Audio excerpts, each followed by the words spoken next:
En dan vullen jou als kok geen burden, maar bakjes. Ja, het is een hele verandering natuurlijk. En, we zagen het wel een beetje aankomen, 1,5, 2 weken geleden. Toen zei ik al tegen de jongens van eigenlijk eerst voor de grap van nou, dat gaan we wel bezorgen. Alleen, dat is nu werkelijkheid geworden. De luxe menus die hij gewoon bij maakt, had Smink zo aanpast dat ze makkelijk thuis kleermaken willen kennen. We willen natuurlijk voedselveilig en hygiënisch en schoon en netjes willen het afleveren bij de mensen. Dus mensen krijgen eigenlijk gewoon een pakket waar de verschillende items, gangen die de mensen zelf uitkiezen via de webshop in zitten.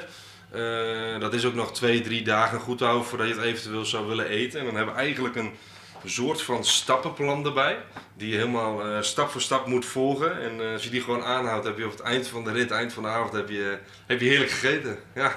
Bezwaar je door het Smink vergees in en om Wolvergeer hinnen. Daar bloot het net bij. Een verste klant werd hem komend weekend naar Amersfoort komen om 40 maaltijden te brengen.